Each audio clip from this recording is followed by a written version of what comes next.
आङो भालुकमारि जंगल गामिनि सासे revenue member active revenue member बिपिएफनि आं 17 बोसोर बिपिएफआव थाबाय बिपिएफनि गोबां खामानि मावबोबाय आं किन्तु आङो सोलायनाय मोनासै जितु परिबर्तनखौ नुहुराखै सोलायनाय डेभेलपखौ नुहुराखै बेखौ नुहुरनानै आङो दिनै बे दानि जितु थामथि गोरोबथा बर'नि जितु गोरोबथा बेयावहा दिनै आङो नुहुरदों बे गोरोबथानि गेजेरजों गोबां इस्यु लाना फैदों माबायावहा बे बिटिआर जितु सुक्तिनि दफायावहा दा बेखौ नुहुरनानै आङो जोबोद गोजोननाय मोनदों आरो बेनि थ्रुयैनो जोंनि जितु बिटिसि बासिया जे उन्नति जागोन आं बेखौ मिजिं नुहुरनानै मिजिंथिनानै आङो दिनै गोसो खुसिजों आं निजेहै ओंखारबोदों खारन आङो 17 बोसोर थानानैनो बिपिएफआवहा जुदि बिदिनो दोङोबा बा परिबर्तनखौ नुयिखाय बे सोलायनाय नुयिखाय बिनो दोङो दा बिदिब्ला जों बे सरकारखौ सोलायनांगोन आरो आं बे दिनै लाइभनि गेजेरजों आङो मोनसे रायजो राजानिसिमबो खावलायनो सानदों गोबां समावहा गोबां मानसिफोरा मिडियानि गेजेरजों गाज्रि फोसावनायखौबो आङो दुखु फोरमायनो सानदों खारन बे सुक्तियावहा जेबो गैया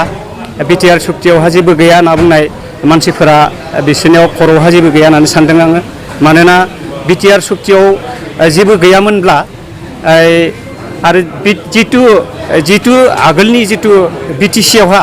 दिनै 17 बोसोर थानानै मानो मावबोआसै मानो दिनै डेभेलपनि खामानिखौ मावनो हादिया आं बेखौ नोजोर होदों नोजोर होनानै दिनै आङो दिनैनि प्रमद बर'नि जितु दैदेननायावहा बे गासैबो जाति जनजातिफोरखौ लानानै दिनै बिथाङा मोनसे सान्थि जितु रायजो दानो थांगासिनो दोङो हा सुबिदा आरो जितु निबुनिया समस्याखौ समाधान खालामनो थाखाय बिथाङा गासैबो जातिफोरखौ लानानै दिनै बे इउपिपिएल दलखौ स्ट्रं खालामनानै दिनै मोनसे स्थायि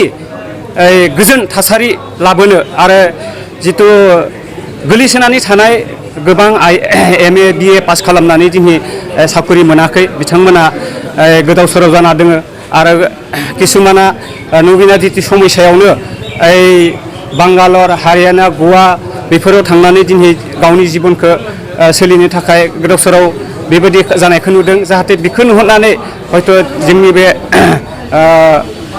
गिदिर गोलाव जितु सानसुमा एबा बर' सात्र हन्थाया दिनै आरो NDP आरो बर' सात्र हन्था बे थामथि गोरोबथा जितु पिसखौ लाबोनानै जे गोजोन थासारि खालामनो हासिगोन जों बेखौ मोनसे गोख्रोङै मिजिंथिदों आरो जों आसा फारिदों दिनै सोरबाया साननो हागौ मानिबा सार्थ'हा बे थांदों आं खिन्थु थाखा फैसानि सार्थ माबा मोनसे थिखा मावनायनि सार्थ'हा आं दिनै फैयाखै खिन्थु जातिनि सार्थ'आव आं दिनै ओंखारबोदों जों दिनै गासैबो आं बे लाइभनि गेजेरजों बुंनो सानदों जे आंनि सायाव सोरबा माबा मोनसे साननाय दङब्लाबो आं खुलुमनानै बुंहरनो सानदों बयखौबो आं सोलायनो लुगैजादों बयखौबो जेनेबा सोरनिबा बांसावनाय दिनै बे सुक्तियाव जेबो गैया होननानै दिनै माखासे बुंनो सानबाय थादों बेफोरो जाय बुंग्रा बिसोर काफुर होननानै जों सानदों खारन बे सुक्तियाव दोङो बे सुक्तियावहा मा दोङो मा गैया दिनै गिदिर गोलावआ बुंबाय थादों बे सुक्तियावहा मा दोङो मा गैया बेखौ हयथ' नोंथांमोना बयबो नुदों आरो किसुमान मानसिफोरा बांसावगासिनो दोङो जे प्रमद बर'आ थरखायबाय खिन्थु बियो बिराद गोरोन्थि जाय बुंदों बे काफुर आरो जाय बुंदों बेखौबो उत्तर होनो हायो जोंनि जितु भालुकमारि PCDCनि जितु आन्दाराव थानाय मेम्बार दङ बेखौ जोङो बालाम होननानै बुङो बिथाङा मैयायै मोनसे इउटुबाव हगारदों जे बिथाङा बुंदों जे प्रमदआ बहुत थखायबाय प्रमद बर'आ थखायबाय रायजोफोरखौ बेयो गाव मा गावआथ' गावनि आखलखौ गावनि चरित्रखौ गावआ देखायनांगौमोन गावादि मा मानसि दा बेखौ गावआ रायजो राजाया मिथिगौ खिन्थु बेबायदि बुंनाया बहुत लासिंसिं जादों सासे आबसुआ जाहैबाय बर'नि मोनसे सिनस्रि जोंनि जातिनि सिनस्रि बियो बे आबसुखौ रायनाय माने गासैखौबो रायनाय जायो गावनि फिसालाखौबो फिसाजोखौबो रायनाय जायो दिनै मानो दिनै आन्दलन खालामनो गोनां जाखो दिनै जेनेबा बिपिएफआ खामानि मावफुंनि थाखाय दिनै बे आबसुफोरा बा एनडिएफबिफोरा दिनै जोंनो माबा मोनसे सान्थि पिस नांगौ होननानै दिनै बे थामथि गोरोबथायावहा सान्थि पिस खालामबाय जोङो बेवहा गासैबो रायजो राजा आं खावलायदों गासैबो जुगदान होनांगौ रावनिबो खुरांखौ खोनासंनो नाङा रायजोफोर आरो रावनिबो खुरांखौ लानानै गावखौ नस्थ' खालामनानै आरो मोनसे खुरां आं खोनाबाय थादों थाखा फैसादों मानसिफोरा बायदों 10,000 फैसा होगोन बायदिसिना होगोन जेनेबा माबा एकाउन्ट बिलाइ खांथिंदों बेफोरथ' बिराद गाज्रि दिनै बिथांमोना हारिनि खामानि मावनो ओंखारबोदोंब्ला बिथांमोना मानो फैसादों बायनो नामायदों बे मोनसे सिन्था खालामनो गोनां फैसा लाखांनायनि उनाव मा बिहैगोन बिनि खाथियावहा जुदि जातिनि जुदि खामानि मावनो ओंखारबोदोंब्ला बेयावथ' फैसानि खुरां नाङा दिनै इउपिपिएलआव फैसाजों मानसिफोरखौ बायाखै दिनै सान्थिखौ लुगैनानै गावनि गथ'फोरखौ मोनसे मोजां थासारियावहा सोलोंथाइ होनो थाखाय दिनै मोनसे एमप्लयमेन्ट खालामनो थाखाय आरो दिनै बे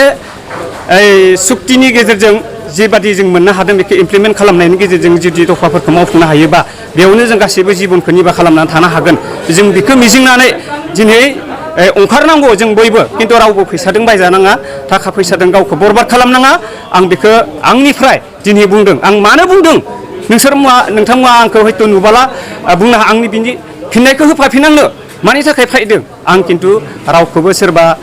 माबाखौ बुंनो थाङाखै आं सोरबा चेयारमेन रायनो थाङाखै सोरबा कर्मि बिपिनि कर्मिखौबो आं बुंनो थांलिया बेवहा मोननाय मोनिजों खुरां गैया जों जातिनि इसुखौ लानानै जों जातिनि जिथु डेभेलप जातिल' नङा जों बे जोंनि बिटिसि बासायाव जिमानखिनि माने मुस्लिम बाङालि बिहारि सावथालि एबा नेपालि गासैखौबो आखुलि लानानै मोनसे सान्थि रायजो दानो थांगासिनो दोङो जों बेखौ मदद होनांगौ आरो बेनो जोंनि साक्सेसन होननानै आङो साननानै लायो आरो आं बिपिएफनि सासे सुगिदार बायदिमोन आरो 10 जन लाबोबा लाङो 50 जन लाङोबा लाङो आरो आङो जिमानखिनि जिखिनियावहा आङो एक बिन्दुबो आङो माबा खालामाखै दा बेनि गेजेरावहा जे सोलायनायखौ मोनाखै आरो निस्सय आङो दिनै लाइभनि गेजेरजों रायजोफोरसिम आं बुंहरनो सानदों जे आङो खेमा बिदों जे आं बिपिएफआव थानानै जे आं जेबो खामानि मावबोनो हायासै बिनि थाखाय आं दुखित आंखौ सोरबाया माने मा बुङो बे आमुगा मेगनानो गैया थुमुगा मेगनानो गैया जोंनो मानो होआखै थारमाने होनो हानायबो कन्डिसनानो गैया बिपिएफआवहा बेबायदि दा बेबायदि जेनेबा सोरबाया थिखाना माया न' लुबैयो दा न'खौ जुदि होनोनो हायाब्ला न'फोरखौनो जुदि होनो हायाब्ला अब्लाथ' जोंखौ रायखागोन दा रायोब्ला जों रायजानो गोनां जाबाय दा बेफोरबादिखौ लानानै बे सरकारावहा मावफुंनो हानाय जेबो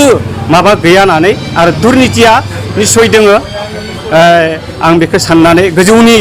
जिथु हाग्रामानि जिथु दैदेननायावनो बेयो जाबोखादों खारन मानो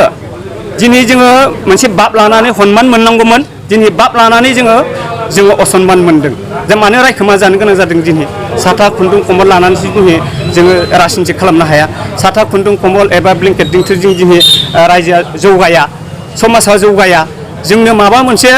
मा नांगोन गोरिबफोरना थिखा मावा गोरिबफोरनो न' नांगोन आरो जोङो गथ'फोरनो जोंनो साख्रि होनो हानाय जोंनि मोनसे जब नांगोन दा बेफोरबायदि माबायाबो गैया माबायावहा जिथु बे बिपिएफनि जिथु सरकारावहा दा बेखौ आं नोजोर होनानै नुहुरबाय आङो बेयाव थाबाय थाबाथ' जों जाया आरो जिहेतु आङो बेबायदिनो आगोलावबो बिनो दाबो बिनोब्ला जों सरकारखौ परिबर्तन खालामनांगोन दिनै थौ मोनसे फैदों मोनसे थौ फैदों जे सरकारखौ सोलायनांगौनाय रायजो राजानि खुगायाव गासैनियावबो फैदों जों बे सरकारखौ सोलायोबासो जोङो मोनसे मा जागोन जों उन्नत जागोन जों बेखौ नुहुरनानै दिनै आङो खावलायदों आरो रायजोफोरखौ आङो दिनैनि गेजेरजोंनो लाइभनि गेजेरजों खावलायदों बयबो रायजोफोरा माने फैनांगौ आरो इउपिपिएलखौ जुगदान होनांगौ सरकारखौ दानायावहा मदद होनांगौ खारन गावबागाव फिसा दोङो गावबागाव सात्रफोर दोङो गावबागाव फिसाखौ गावबागाव शिक्षा होनांगौनि माबाया दिनैनि बे इउपिपिएलआवसो नुहुरदों आङो साकरि बाकरि बा एबार जिखुनु अर्थनैतिक राजनितिक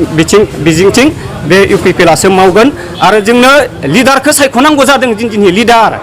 लिडारा जाहैबाय बलिष्ठ लिडार दिनै जाय मानसिखौ जों नुदों प्रमदनि जिथु नेतृत्वआवहा जों नुदों जे मा बिथाङा गासैबो जाथिखौ लानानै दिनै खामानि मावनो ओंखारबोनायावहा बिथाङा सासे सक्रिय बिराद गोहो शक्ति आरो बिराद माने टेलेन्ट माइन्ड आरो बिथाङा मा माने एडभान्स माइन्ड